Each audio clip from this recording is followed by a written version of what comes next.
Okay, so this panel, like it was introduced, we're looking at technology adoption and especially the resistance. And in starting this discussion, Dimeji did something very awesome. We are in the fourth industrial revolution. Every revolution has always encountered one resistance or the other.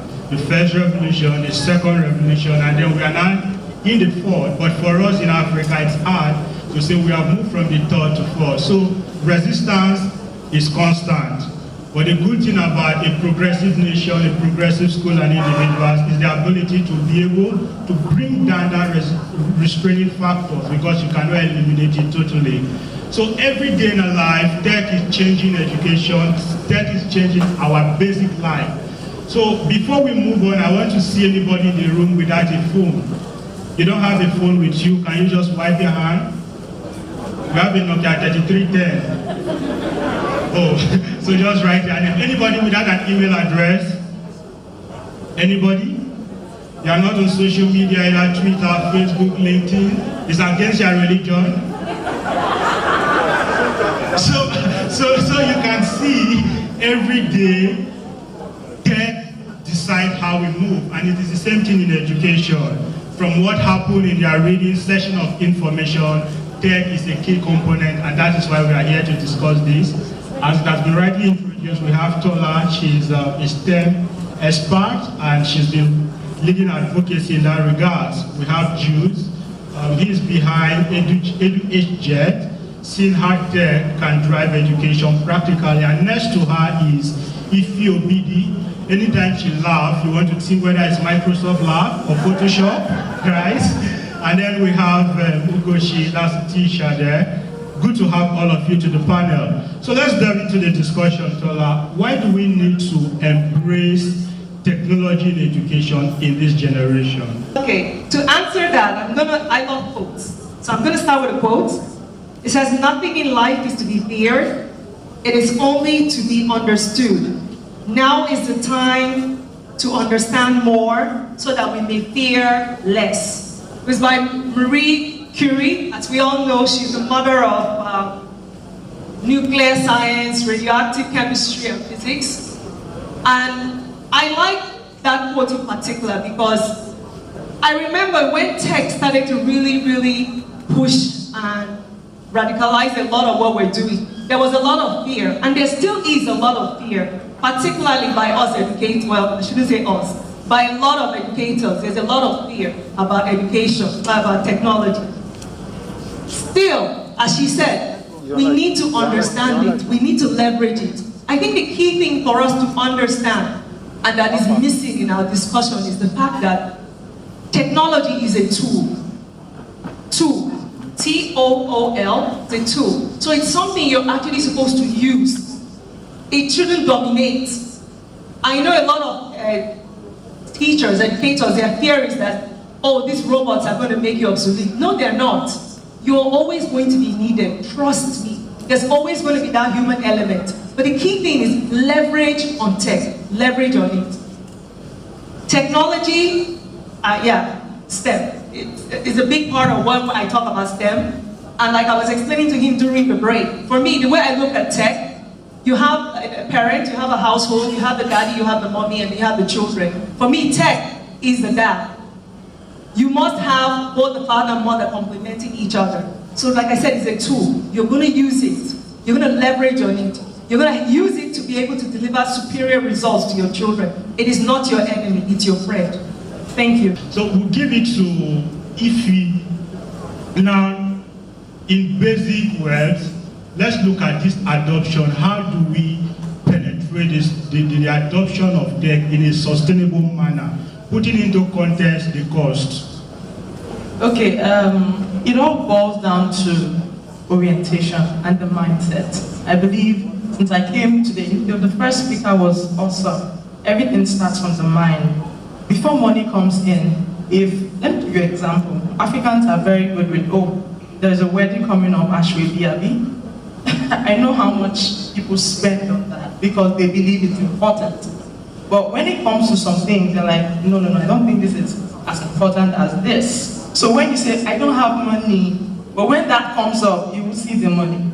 So it all comes to the mind. What is your, I want to give an example. Someone here, she's here, I don't want to call her name, she baffled me. There was a training that was holding somewhere, and this training was high priced. And I said, wow, this is good for you, I recommend you attend. She didn't have the money. She said, I will. And because, you know, when you're very desperate about achieving something, the universe conspires in your favor, because you know that I want this by all means, and everything around you would work together to make sure it happens. So when she said, I'm going for it, I don't have the money, but I will go for it. At the end of the day, she was like, I have the money, but hey, how did it come? Someone asked her, oh, that was how, you understand? So everything should start with, is this important to me? Why should I get into this? What's my why? If this why is not strong enough, your investment, time and financial investment would just be in vain. So I think we should understand, why is technology important? As a teacher, why do I need to equip myself with these tools? Then coming to the cost, I tell a lot of school owners that you can start at any level. You understand? Oh, I don't have smart boards in my school. You can start from just with your laptop. You can start with your smartphones. You can start at any level. That's why when I'm consulting for a tech, okay, I try to understand, where are you at? What level? I don't just say, oh, I don't impose my services on you. I try to understand where you are at. In fact, some days back, I got talking with a school owner, and she's like, oh, you're into technology, come and train my school. I said, no, not first. Let's talk. What is going on in your school? And when I was done talking with her, I figured technology training is not good, it's not right for you now. Do this first, then we talk. So it all starts with understanding. When you understand something, you know how to fight it. Thank you. Thank you, Ife. I think because we're looking at the illustrative factor, she just talked about cost, and so she has told us why we need it. So let's look at it this way. A lot of schools have whiteboards. Some of them have good classroom, but the key component is the utilization of these things. And without the personnel to run this technology, I don't think we will have the key objective, the end objective. So in easy form, I have the tech already. I have the mindset is sorted out like Ife there just said. There is a miracle that just happened, that the money just dropped, and I have this thing. So how do we sustain its utilization in the classroom? Thank you. I think utilization in classroom all comes to the point that if you see a tool helps your work or makes your work easy, then you want to adopt it. Now, I still work in the school, and I see other schools trying to adopt technology. You find that the management of the school just comes and stamp the whiteboard there, use it. Somebody convinced them to buy it, or they want to be a 21st century school. Whiteboard doesn't make you a 21st century school. It's the teachers that makes you a 21st century school. So if you are not telling the teacher or following up on the teacher, because it's not just to buy the tools or hardware or the software, is following up to make sure that they are using it to ease their work. So if you are not using that technology to ease the work of the teachers, definitely it's not going to be adopted. It's not a cost, it's just a fact. So if you come to, you have a big school and you come and stamp a whiteboard, interactive whiteboard, and say I have 20 whiteboard and we're a technology school or 21st century school, actually does not make you a 21st century school. It's the teachers that are using the whiteboard. Are you getting it? Now, we were not in the era where robots will take over teachers' job. But even as we approach that era, that a robot will now replace a teacher. Before that happens, at least the teachers should be able to find out better things they can do that robot cannot replace. Are you getting it? So, for you to adopt technology, you have to train, retrain, and retrain your teachers. Your teachers have to be up and going. Sometimes it becomes it's a lazy thing somehow in a certain sense that you have these tools and all these gadgets in your school and teachers are not using it. Why? Because they are not seeing the use for it in their job. But it's now left for the management or the admin staff or the head of school to now point teachers to the direction they want their future school to look like. Because most schools don't even have a technological plan or a technological future of their school. They don't have this vision that in so time I want my school to be using technology in this capacity. All what is in most school owners said is, in future I want to have this gadget in my school. But it's supposed to be, rather supposed to be the case that in future we should be using technology in teaching and learning in this way, in this capacity. That will help you drive your teachers to use those gadgets you buy in your schools. Thank you. Okay. Okay, you want to say something else? I want to say something in addition to that. And I like to harp on this a lot to us educators. We need to stop being lazy. I'm sorry, I'm going to call y'all out. We need to stop being lazy. Why am I saying this? You are the best time ever for you to be an educator. There's so many tools out there. In fact, I love following him on Facebook because he's constantly always showing us new tools on YouTube, on the internet itself. You, like he was saying earlier, think of the children as your own children. If your child was in that class with you, what would you want your child to know? What would you want to empower and boost your child with? If you have that mindset, and once you have that mindset, it's going to radicalize how you teach and how you approach dealing with your children in the classroom. You are so blessed right now. You don't even have to wait for them to put a whiteboard. Your phone is right there with you. Download the videos, show your children, pass it around. Why do you have to wait? Pass it around.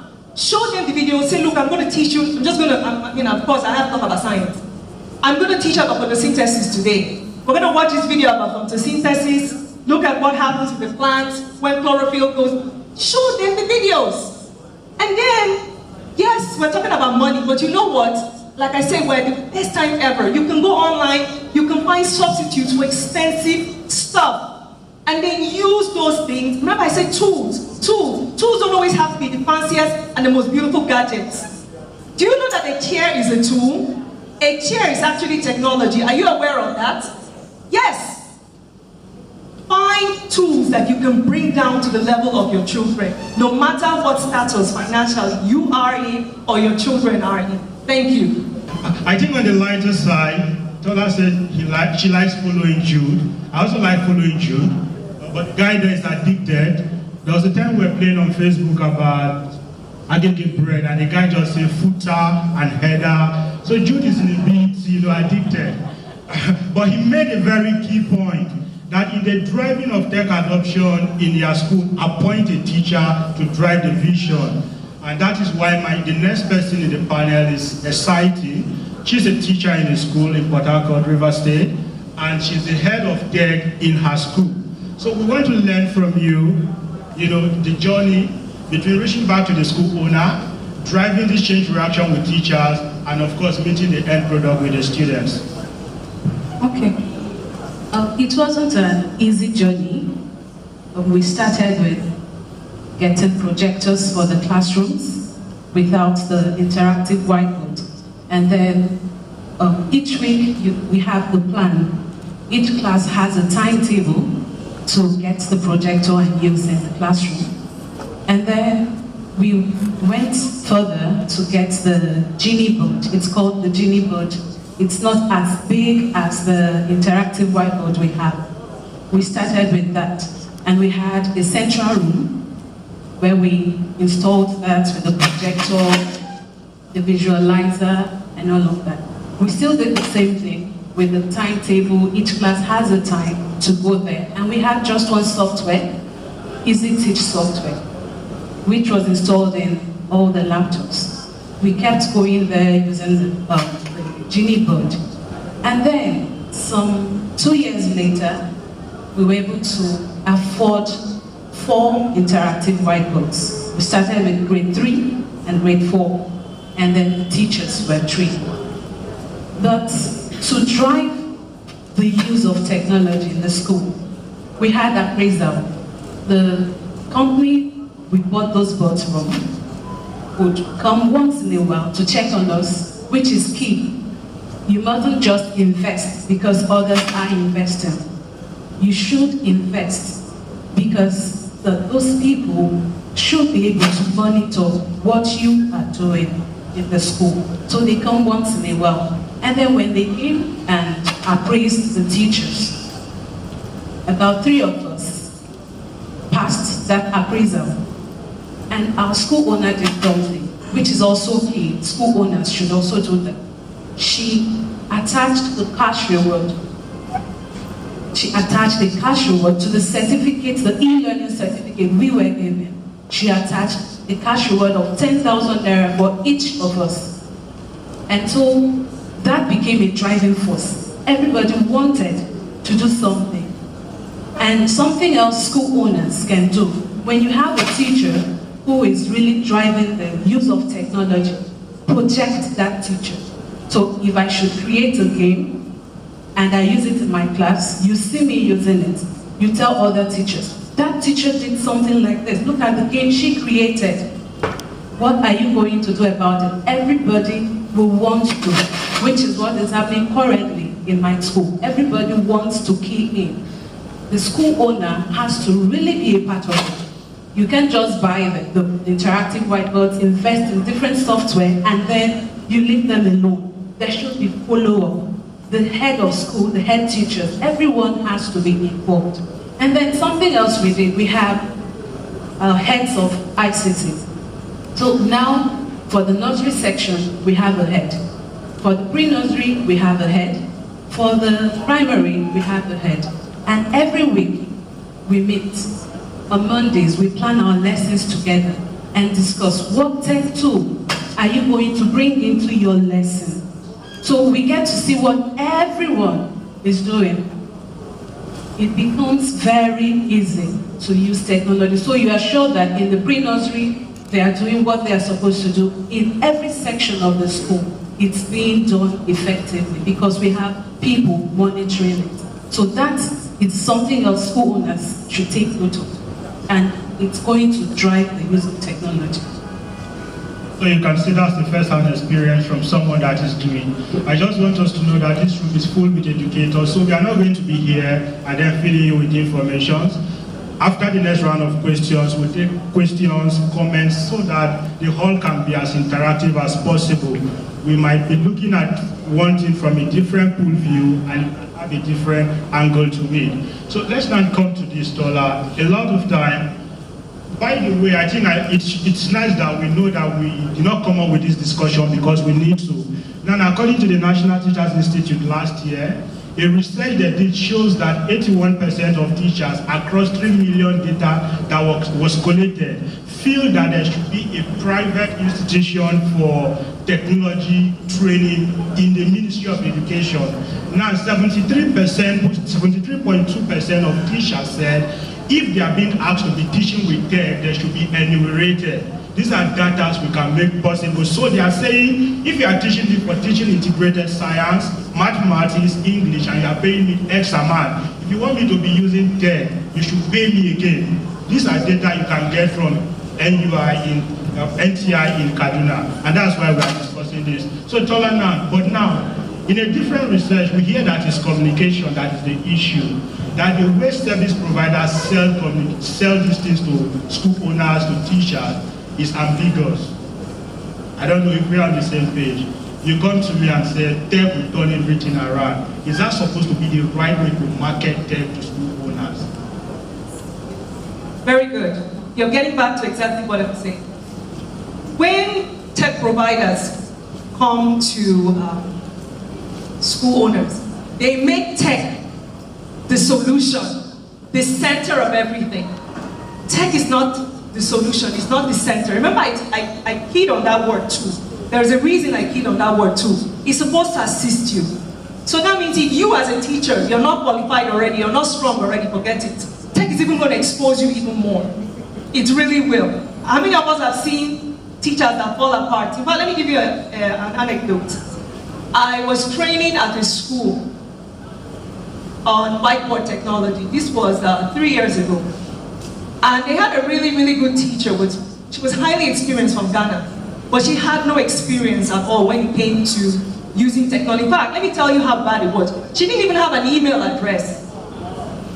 And I remember looking at her in disbelief, like, wow. You know, that looked like, wow. And I sat her down during the lunch break. Yes, I gave away my lunch that day. And I helped her to set up an email address. And I was with them for 3 days, walking through on how to integrate the whiteboards, using them in their lessons. And the next week, when school was supposed to start, I did my follow-up to come see how they were able to integrate using the whiteboards. She wasn't there because she realized that she couldn't cope. So do you see that it exposes your weaknesses?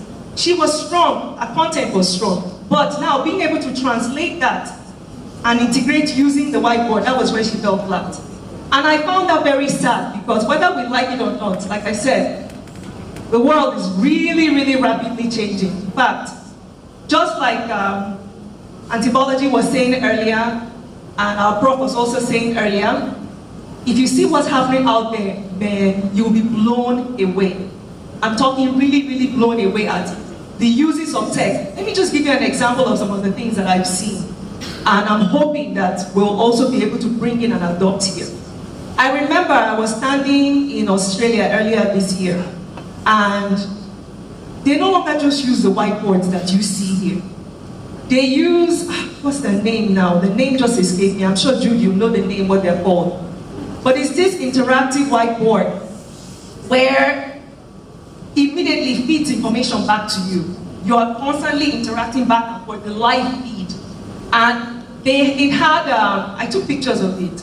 It was the fish tank. So you had different species of fish. And immediately it will tell you information about the fish, the family, how they interacted, what they ate, how they moved around. And I was just blown away, like, wow. Imagine if I had this when I'm teaching science with my primary school children, or when I'm teaching science with my secondary school children. Instead of me just telling them, animal cells are like this, and plant cells are like this, they'll actually see the differences right there, live. And they'll be able to quickly cross-check. And I mean, I was just blown away with the possibilities of this.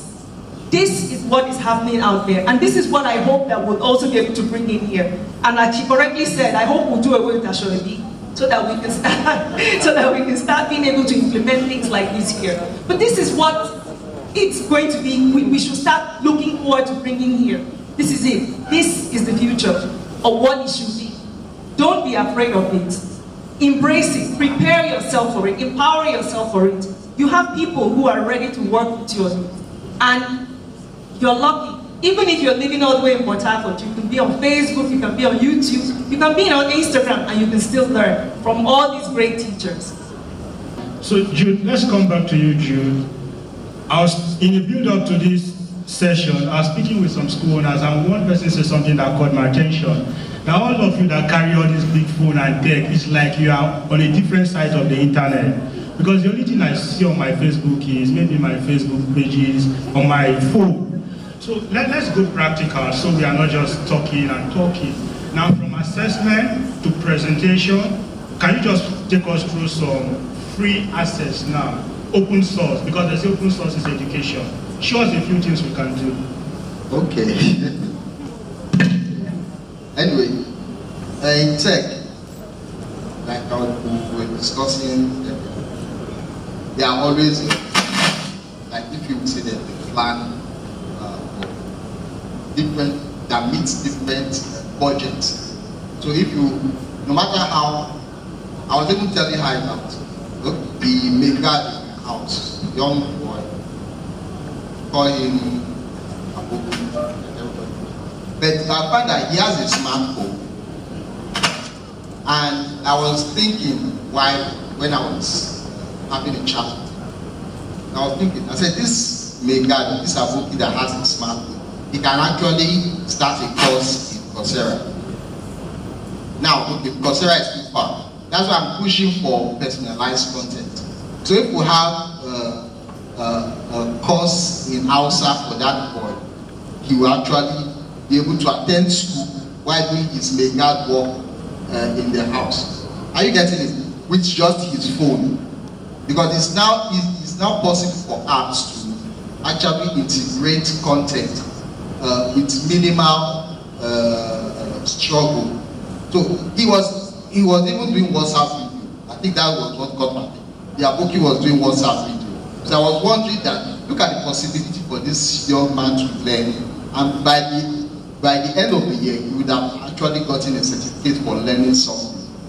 Now, if he has a phone, no matter how expensive the phone is, there's always a cheaper version. You complain you can't have a whiteboard, but actually there's a whiteboard for phones, where you could actually call it liveboard. You could actually teach with other students wherever they are, at home or within the school, because it works with Bluetooth and it also works online. So you could actually teach a math subject with your whiteboard on your phone. And the good thing about it is also have this plan where you can actually buy and you can stream your voice. So you could have a whiteboard on your phone, on your laptop, wherever you are, and teach. So these are possibilities, and there are open source software everywhere. Open source actually means software that are meant to be developed by everybody.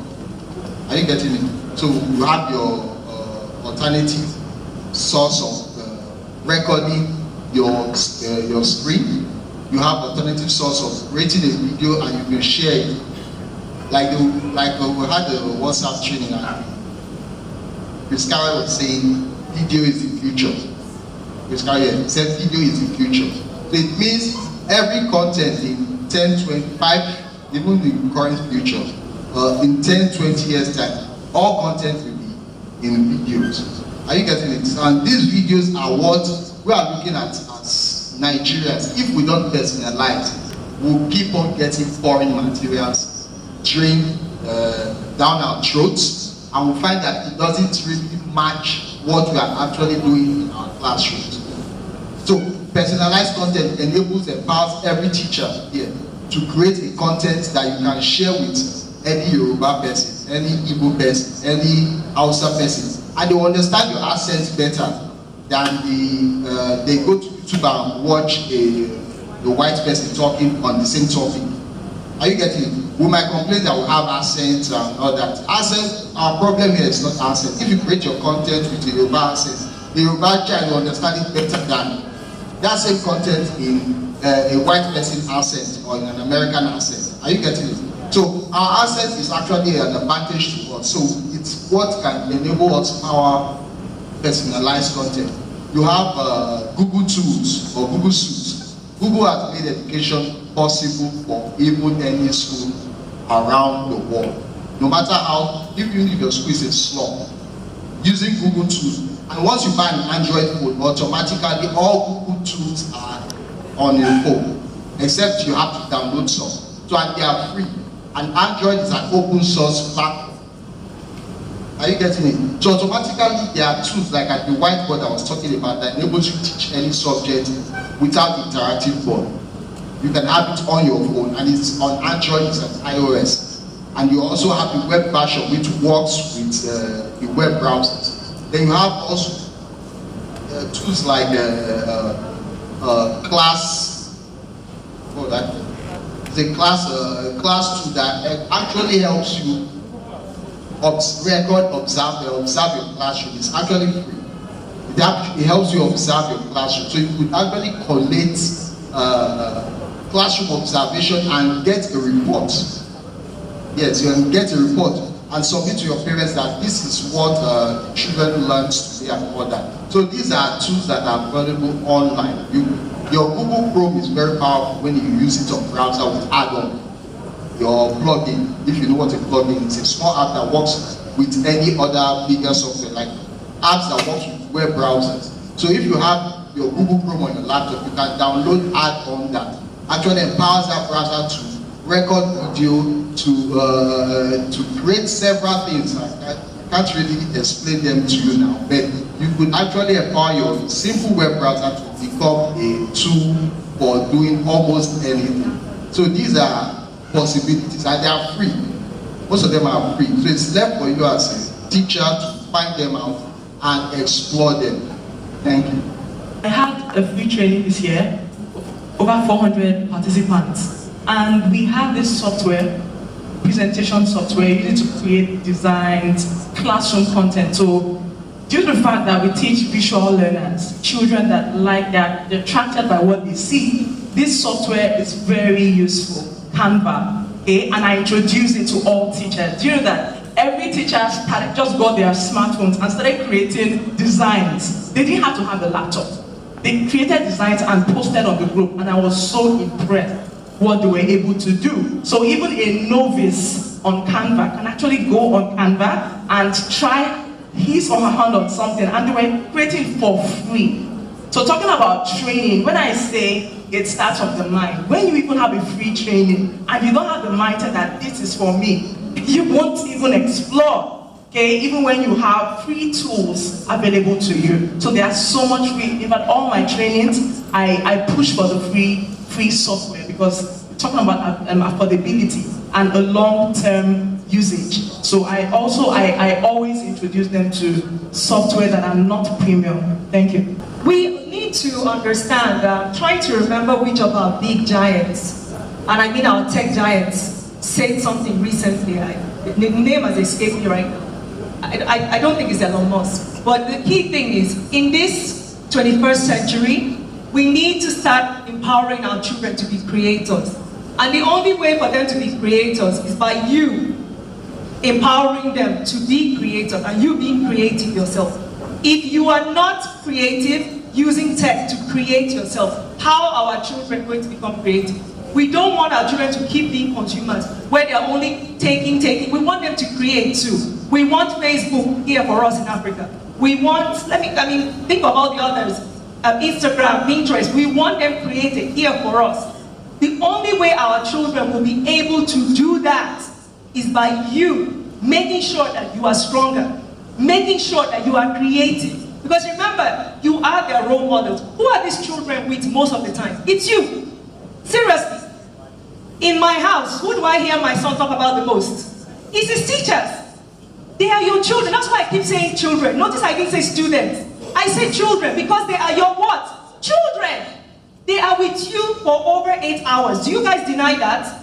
No. They are with you for over 8 hours. And that's one day. They are with you 5 days. Then by the time you now calculate throughout the year, they're pretty much giving you their lives. When you're thinking back about your life, what are the images that come to your mind? Your teachers. As old as I am, when my teacher turned 80 on Facebook, do you know that I wanted to dance? And if I could have teleported myself to Port Harcourt, I could have done that. Because that woman impacted my life in so many ways. But I had to only just express it on Facebook. You understand what I mean? I have so many of my teachers who follow me on Facebook and say, wow, we're very happy about what you're doing. And it makes me so happy. So you guys are important. So please make sure you are becoming creative yourself. Make sure you are empowering them to become creators. We do not want consumers. I am sick of Nigeria being a consuming nation. We need to be a creative nation. I mean, how many of us agree with that? Okay, good. So the only way you can do that is by you becoming what? Creative. Thank you. Recently, Microsoft came to my office and said they've invested $7.2 billion to develop Microsoft Education. And then according to their research, Nigeria is about 27 users across Africa. And that data is from 31 countries that are using that platform. And the motivation behind that is they are thinking that in 10, 20 years from now, they can start making profit from Africa. As it stands now, the money Microsoft made from the state of New York in America is more than what they made in the entirety of Africa. So we are doing them a disservice when so much have been invested into the Microsoft Education platform and you don't know about it. We're talking about SDG and the concentration is on SDG 4. Have you taken a course there? We have 13 courses there so far. What is there? And Jude also said that video is the future. And as a moderator on this panel, I think I should be playing the devil advocate. So if video is the platform, I do not agree with Ife that should be over. Yes. Why don't you? No, that's an example. That was not part. No side on the yeah. I don't understand why I should be doing video and I'm not looking good. I'm not very good share. All right. Okay. Now there are videos you create without showing your face. And there are a lot of during my training. So I said, okay, if you want to show your face as a teacher, you can do that. If you don't want to, your voice is good. Just get a picture again. So we agree there should be budget for makeup. You can have a Also, so let's treat the next question, and that is to you do training. We researched a lot for this session. One of the things school owners, or especially teachers, said is that the concentration most of the time shifts from the knowledge now, the practical knowledge, to concentration on certification. People want to go to training because they want to show that I'm certified in Microsoft Education. How do we balance this thing? I'm a school owner. It's hard to get money from parents. I send teachers for training. What they want to do is to take pictures and to show me that paper. How do I get them to get serious? In fact, thank you for asking this question. Do you know that one of my trainings, a teacher was absent. She, for some reason, the school sent the team, so she was absent and I didn't know. And after the training, she called me and said, please, my name is this, I'm a teacher of this school. I was not around, please, can I get a certificate? I said, okay, calm down, but you know what? I know that I shouldn't do this, but I will do it. Can I give you some trainings online? And let's get through a process, then I will give you your certification only when I know you are certified. He said, I don't have time to talk, no, I just want the certificate. I said, are you serious? In fact, I was so mad that I had to post it on the Tech Savvy Teacher community. And I said, what is this about certificates? What is this? We want your knowledge and not what is the paper. So it's a problem. I don't know if it's an African thing or a Nigerian thing, or I really don't know. Because it's not about the certificate, because I have to say, look, school owners, don't be each. They show you something very colorful and fanciful and say, oh, this person is certified. No, test that person practically. Test that person. Can you do this? Can you defend your certificate? So it shouldn't be all about certifications. And make sure that there is practical, you do it. Let me see what you've done. And I follow you up after the training. I come to your school, what are you doing with this? How are you integrating technology? Like Mr. Tola said, which is very key. Technology is a tool. It's a tool, it's not everything. So what I do is, I have models, okay, where technology is helping to enhance and bring about the solutions we desire.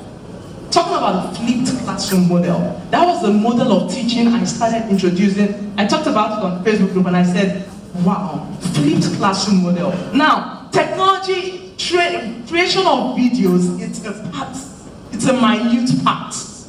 But if you understand how to create videos, you can run the model effectively. What is the flipped classroom model? I'm sorry to take your time, but I think you have to understand. Flipped classroom is the other way around. And 80%, if I'm not even so small, of schools are running on the traditional method of teaching. We should flip our classrooms. Let's do things the other way and test. I came across a kind of roadblock when I started advocating on flipped classroom model. Please go home and let's research on this. I came across, our curriculum is very rigid. If you don't follow this pattern, no. Why can't we experiment? Why can't we take decisive risk? If this works, why not? Why should I always do what my forefathers have been doing? This is the 21st century. If we come about something that will change our educational system. Why can't we embrace it? There's so much rigidity in our school system. Oh, no, this is not how it has been. If you come up with this, no, why can't we test things? You can see people that created this light, they tested and tested, they failed and failed. We are afraid to fail, and it's only in failure we can succeed. Let's test this thing. And I said, look, let's flip our classroom. Let's test. If it doesn't work, we leave it. If it works, why not? I want to see 90% of our students passing exams. I want to see people, a student coming to class and saying, I'm looking forward to learning today. I want to learn from my teacher. I have something to bring to the table. Teaching should become a two-side conversation and not just a one-way. Thank you so much. I'm very excited because what we want to achieve, we're getting them. Everybody's coming out with solutions, and I wish the people that should replicate this thing on a whole chain value, they are here. Now, we're looking at the restraining factors we should not forget. Ugochi, let's look at it this way. Now, what Everest is doing at this crowd is just a minute number of Nigeria. Nigeria is big, and that is the issue. When you leave Lagos, when you even leave mainland to some other places, tech adoption, pedagogy content is an issue. So if I were you in Rivers State, I have all the excuses. After all, infrastructure is a problem. There's low internet appreciation in Rivers State. So I don't know, with all this problem, how you guys started using it in their school.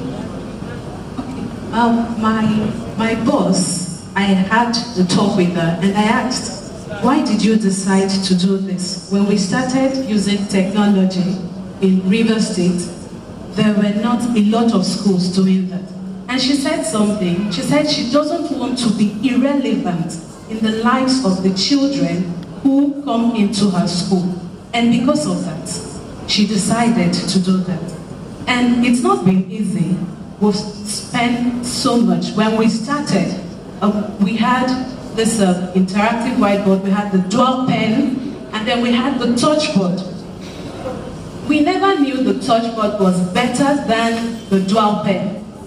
And so we spent money buying, we have so many of them in the school, and a few of the touchboards in the school.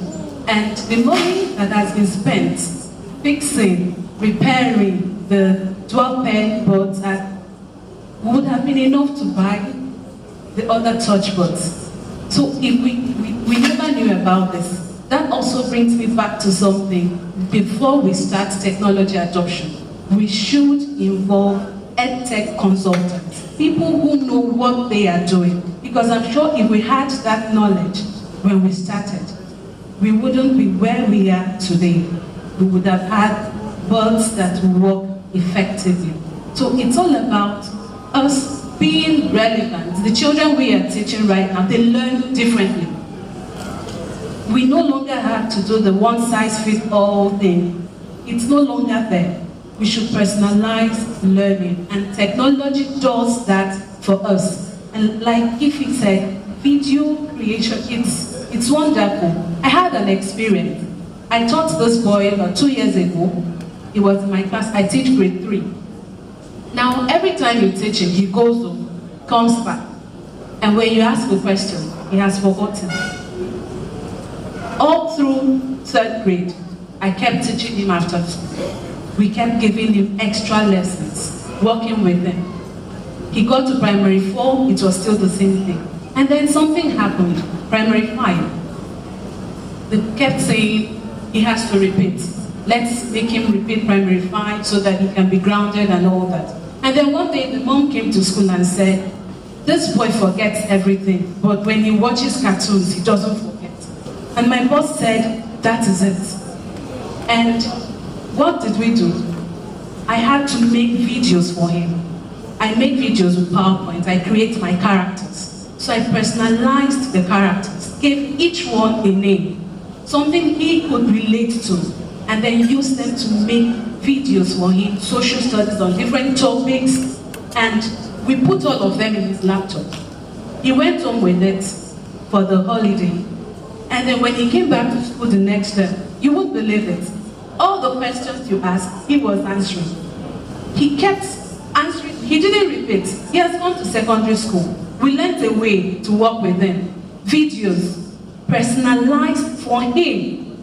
And so if I have a review question there, Obina, I ask while recording, I call his name. It's for him. So he knows that it's something he needs to work with, and he really improved. And he didn't get to repeat. So we need to key in. It's very, very important that we key in. The world is moving, and we need to move with the world. We don't want to be left behind. Awesome. The world should not leave us behind. Thank you very much. So Tola, thank you very much for all you have said. Jude, thank you very much. We will have time to summarize. Ife, thank you very much. Ugochi, thank you very much. So if you just listen, you just look at the component of cost, and that in costing for technology, the key is mindset. And then in training, the concentration should be on practical skill, not the paper you want to show. And then you can also take advantage of open source. Visually everything, you can do it online. And then also, we have excuses we have excuses of power, infrastructure. These things are simple. Start from where you are. I don't know why you are carrying a techno phone and you cannot move away from Facebook to other things. See, the learners we are teaching now don't want to be taught. They want us to carry them along to where the world is going. You can't fail Nigeria. Thank you for listening.